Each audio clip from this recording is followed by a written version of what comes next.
Good morning students. Welcome back to Zoology online class. Last class we have discussed about dairy farming, aquaculture and fishiculture. So what is dairy farming? Rearing of cattle for milk production. Rearing of cattle for milk production. What is aquaculture? Aquaculture involves rearing of economically important aquatic organisms. Aquaculture is the rearing of economically important aquatic organisms. What is fishiculture? Fishiculture is the process of breeding and rearing of fishes. Breeding and rearing of fishes in ponds, lakes, rivers and paddy fields. Today we are going to discuss about the remaining economical importance animals, that is vermitechnology and apiculture. So vermitechnology involves production of earthworms and vermicompost. Okay. So the first one is vermitechnology. Maintenance of soil organic matter is very important for sustainable productivity and this is attained by vermitechnology. What is vermiculture? Vermiculture involves the artificial rearing of earthworms and using them for the production of compost from natural organic waste. So vermicompost or vermiculture involves the artificial rearing of earthworms and using them for the production of compost from natural organic waste. So what are the earthworm species involved for vermiculture? The earthworms used for vermicompost production are Pheronix excavatus, Eisenia fetida, Eutrylus eugeniae. Okay. So vermicomposting. It is an important component of organic farming which can convert bio-waste into nutrient-rich organic manure by using earthworms. How it occurs? It is an important component of organic farming which can convert bio-waste into nutrient-rich organic manure by using earthworms. So with the help of earthworms, the bio-waste are converted into rich organic manure. So the earthworms feed on the organic waste. Earthworms feed on the organic waste and excrete it in digested form known as castings. The compost is generally called vermicompost. This compost is generally called vermicompost. Then what is vermicompost?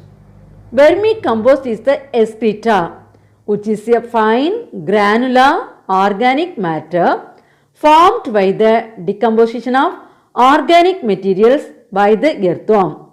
So what is vermicompost? Vermicompost is the excreta which is a fine granular organic matter formed by the decomposition of organic materials by the earthworm. Okay, are you understand? Next one, vermicomposting materials. For preparation of vermicompost, what are the materials necessary? The first thing, biologically degradable organic waste are used as potential organic resources for vermicomposting. Biologically degradable organic waste are used as potential organic resources for vermicomposting. They are, the first one is agricultural waste. So that is crop residue, vegetables waste, sugarcane, trash. Okay. The second thing, crop residues, rice straw, tea waste, cereal and pulse residues, rice husk, tobacco waste and coir waste. Third, leaf litter, pieces of leaf or dried leaf. Fourth thing, fruit and vegetable waste. And next, animal waste, that is cattle dung, poultry droppings, pig slurry, goat and sheep droppings. That's the last one, biogas slurry. These are the materials we have to add it and make a vermicomposting. So once again, what are the materials necessary for making vermicomposting? The first one, agricultural waste. Second one, crop residues, that is rice straw, tea waste, cereal and pulse residues, okay, rice husk, tobacco waste, coir waste. Next, leaf litter. Next, fruit and vegetable waste. After that, animal waste, that is cattle dung, poultry droppings, pig slurry, coat and sheep droppings. The last we have to add biogas slurry. Clear it? Have you got it everyone? Okay. So next one, vermicomposting by bin method. Okay. So based on bin method, how to prepare vermicomposting. Let us see one by one. It is the rearing of earthworms in a container or bin. So rearing of earthworms in a container or bin. The container is half filled with bedding materials such as shredded cardboard, leaves, paddy husk, chopped straw, sawdust and manure. Okay, first we have to take a container or bin. Then half filled with bedding materials such as shredded cardboard, leaves, paddy husk, chopped straw, sawdust and manure. Okay. Next, small quantity of soil and sand is added to provide necessary grit for the worms. Okay. What we have to add it? We have to add soil or sand.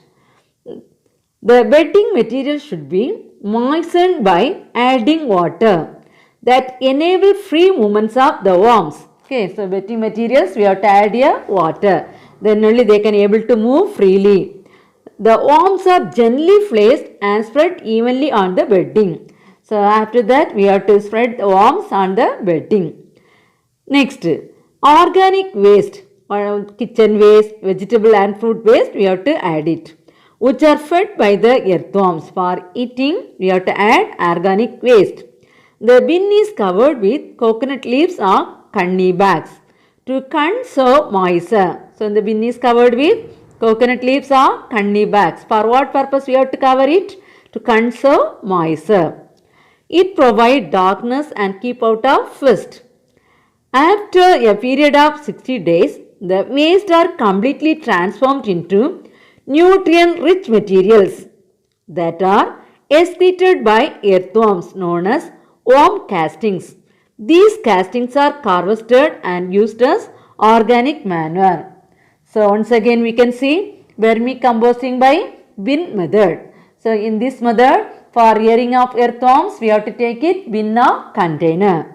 After that we have to half filled with bedding materials, that is shredded cardboard, leaves, paddy husk, chopped straw, sawdust and manure.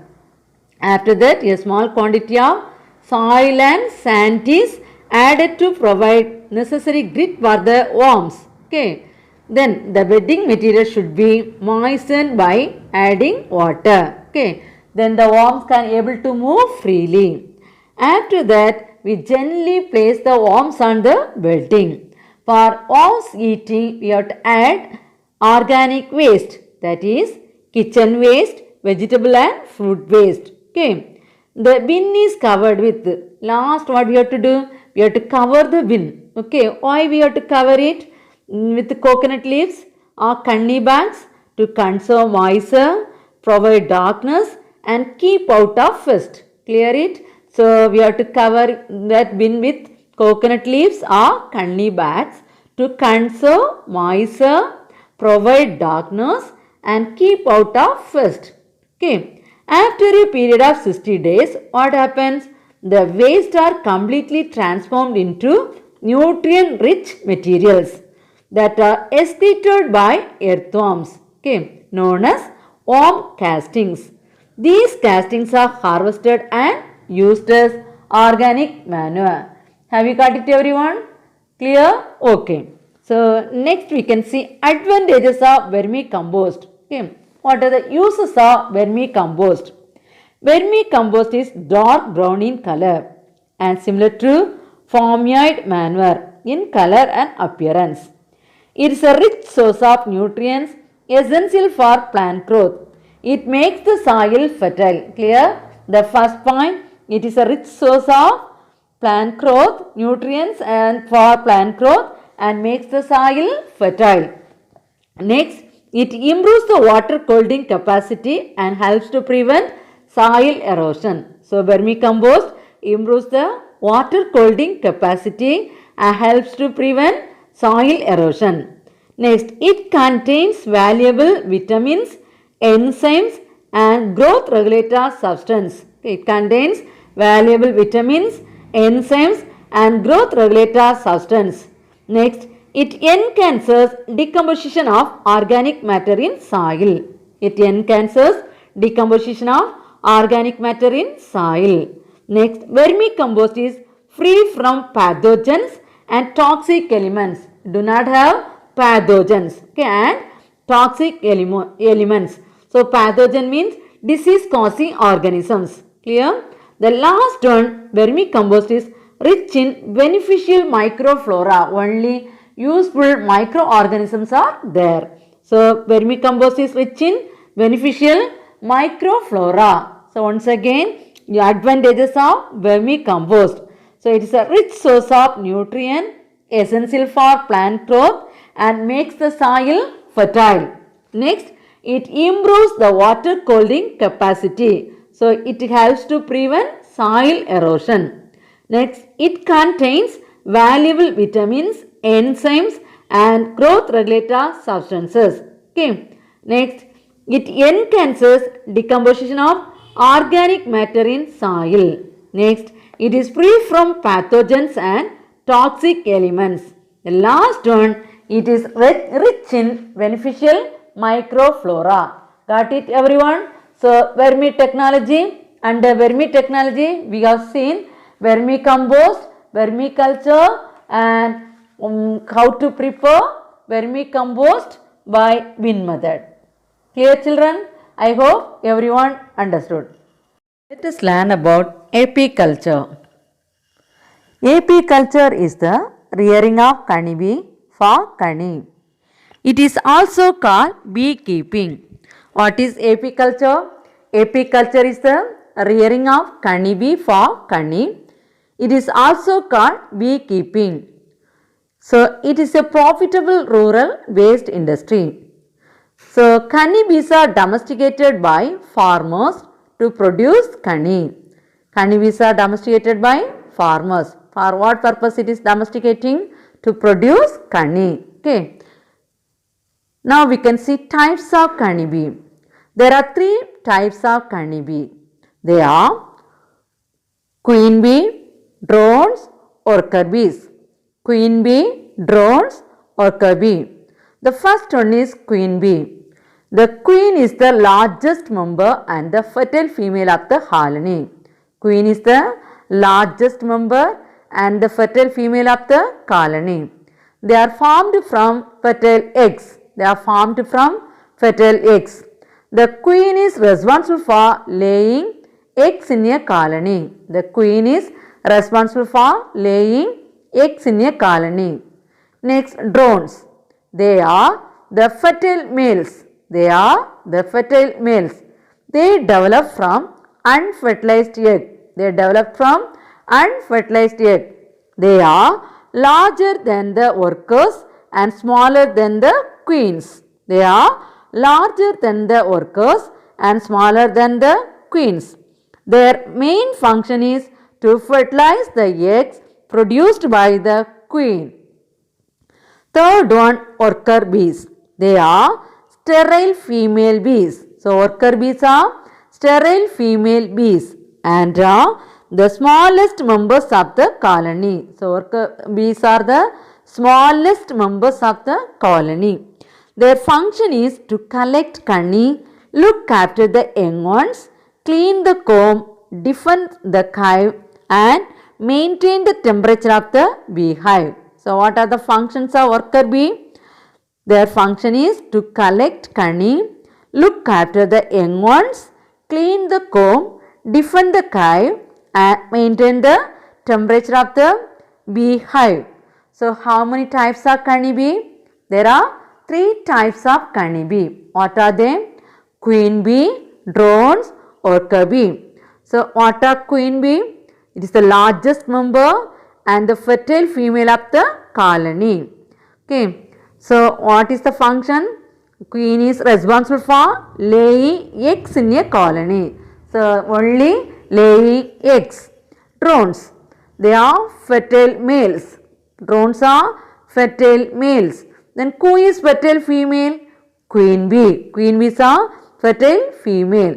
Drones are fertile males. What is the function of drones? Their main function is to fertilize the eggs that is produced by queen. So, their main function, drone's function is to fertilize the eggs. Then, what are worker bees? They are sterile female bees. Worker bees are sterile female bees and are smallest members of the colony. They are the smallest members of the colony. Okay. Tell me the functions of worker bees. Their function is to collect honey, look after the young ones, clean the comb, defend the hive and maintain the temperature of the beehive. Clear? Have you got it? Okay. Let us learn about varieties of honey bee. There are two main varieties. One is indigenous varieties, another one is exotic varieties. The first one is indigenous varieties. What are they? They are Apis dorsata, Apis florea, Apis indica. So, Apis dorsata means rock bee or wild bee. Apis florea, little bee. Apis indica, Indian bee. Got it? So, what are the indigenous varieties? Apis dorsata, Apis florea, Apis indica. Okay. Exotic varieties. Apis mellifera, Apis adamsoni. So, Apis mellifera means Italian bee. Apis adamsoni means African bee. Clear? So, these are the varieties of honey bee. Now, we can see structure of bee comb. The comb of the bees is formed mainly by the secretion of wax glands present in the abdomen of the worker bee. A comb is a vertical sheet of wax with double layer of hexagonal cells. Okay. Comb is a vertical sheet of wax with double layer of hexagonal cells. Then formation of honey. The honey bees suck the nectar from various flowers. So, honey bees suck the nectar from various flowers. The nectar passes to the honey sac. The nectar passes to the honey sac. In the honey sac, the sucrose present in the nectar mixes with acidic secretion and by enzymatic action, it is converted into honey which is stored in the special chambers of the hive. Clear? How do we get it honey? The honey bees suck the nectar from various flowers. The nectar passes to honey sac. In the honey sac, what is present? Sucrose is present and it mixes with nectar, acidic secretion and by enzymatic action. It is converted into honey which is stored in the special chambers of the hive. Quality of honey depends upon the flowers available to the bees for nectar and pollen collection. So, quality is based on flowers available to the bees for nectar and pollen collection. Clear it? Okay. So, now we can see product from honey bee. Okay. What are the product we are getting from honey bee? Honey bees are used in the production of honey and bee wax. Everyone we know, isn't it? So, honey bees, from the honey bees we are getting that honey and bee wax. Okay. Honey bees are used in the production of honey and bee wax. So, honey is used for our health. It will prevent many diseases, isn't it children? Okay. Other useful products obtained from honey bees are bee pollen, royal jelly, propolis and bee venom. Okay. So, products are bee pollen, royal jelly, propolis and bee venom. The main products honey and bee wax. Okay. First one, honey. So, honey is a sweet, viscous, edible, natural food product. So, everyone like to eat it. Is it children? Okay, so it's a sweet, viscous, edible, natural food product. Dextrose and sucrose gives sweet taste to the kani. So, how we are getting the sweet taste to the kani? It contains dextrose and sucrose. It also contains amino acids, B complex vitamins, ascorbic acid and minerals. What are the things present? Amino acids, B complex vitamins, ascorbic acid and minerals. So, formic acid is a preservative in kani. So, kani we can store it many days, isn't it? It won't be decay because it contains formic acid. So, formic acid is a preservative. Invertase is an enzyme present in kani. So, invertase is an enzyme present in kani. So, uses of kani. Kani has an antiseptic and antibacterial property. So, it is an antiseptic and antibacterial property. It is a blood purifier. So, kani is a blood purifier. It helps in building up of hemoglobin content in the blood. It helps in building up of hemoglobin content in the blood. It is used in Ayurvedic and Unani system of medicines. It is used in Ayurvedic and Unani system of medicines. It prevents cough, cold, fever and relieves sore throat. Okay, it prevents cough, cold, fever and relieves sore throat. Next, it is a remedy for ulcers of tongue, stomach and intestine. It is a remedy for ulcers of tongue, stomach and intestine. It enhances digestion and appetite. It enhances digestion and appetite. So, these are the uses of kani. So, once again we can see uses of kani. Honey is a blood purifier. It is a blood purifier. It has an antiseptic and antibacterial property. It has antiseptic and antibacterial property. It helps in building up of hemoglobin content in the blood. It is used in Ayurvedic and Unani system of medicines. It prevents cough, cold, fever and relieves sore throat. It cures ulcers. That means ulcers of tongue, stomach and intestine. So, it prevents digestion and appetite. Have you got it? I hope all understood. Okay. Now, we can mark the questions. Take your book, children. Turn page number 288. Page number 288. Roman letter 7.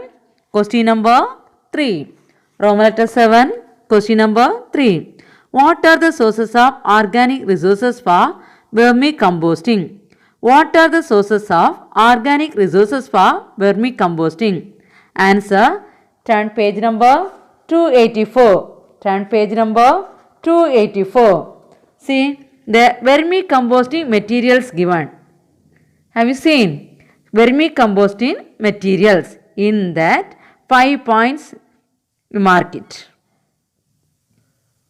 5 points from agricultural waste to biogas slurry or till animal waste. So 6 points given, you mark it 5 points. Okay. Next question. Roman letter 7, question number 5. Roman letter 7, question number 5. Classify the different breeds of the cattle with suitable examples. Classify the different breeds of the cattle with suitable examples. Turn page number 279. Page number 279. Okay. There, see cattle breeds.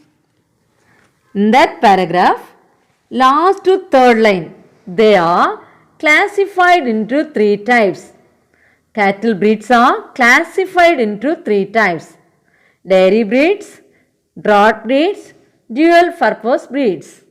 Mark it. First, dairy breeds. First 2 line. Dairy breeds, first 2 line till obtaining milk. One example you mark it. Sahiwal. Next, draught breeds. First 3 line till carting. irrigation and hearting. Next one example mark it. Amrit Mahal or anyone. Kangeyam. Third, dual purpose breeds. First three line. Till useful for farm work. Useful for farm work. Next you mark it. One example Haryana. Haryana. Okay. Marked. First you mark it. Dairy breeds. There two line and example. Next drought breeds. 3 line and example. Then dual purpose breeds 3 line and example. So that's all. Children, you read it and learn it. Okay. Thank you, students.